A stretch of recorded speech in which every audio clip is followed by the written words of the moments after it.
This is a day that the Lord has made. Hello everyone, welcome to my channel. My name is Vanessa. I'm a Christian woman doing my best to put God first. I am a mom and I wanted to share with you all the children's stories of the Bible from the Old and New Testaments. It was a book given to me the Christmas I was 9 years old.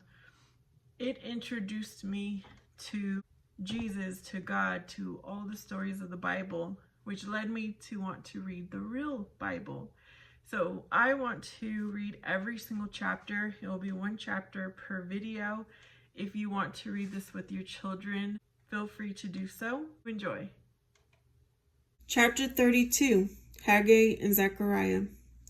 After the long captivity in distant Babylon, the Israelites were allowed to return to the ruined city of Jerusalem.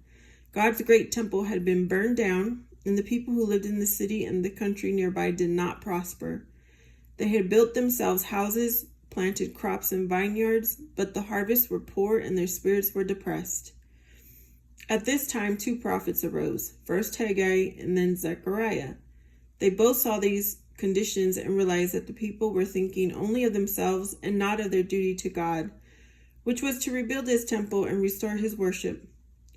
Zerubbabel, the governor, and Joshua, the high priest, listened to Haggai's message from God.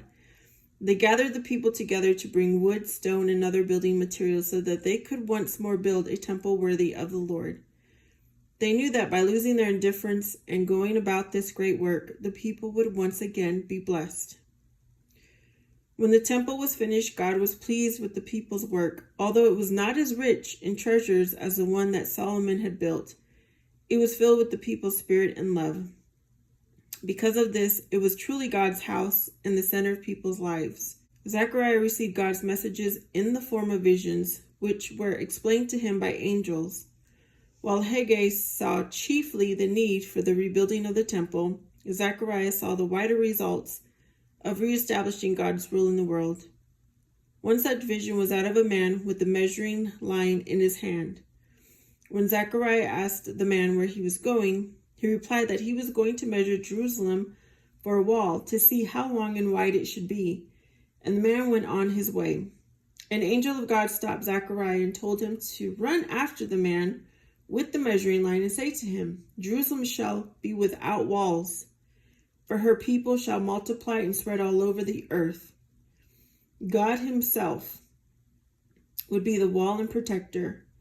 For this was to be the New Jerusalem, the city of God that included all the people of God everywhere. I will have a playlist, like I said, by chapter in Old Testament and then the New Testament if you want to continue reading. See you next time.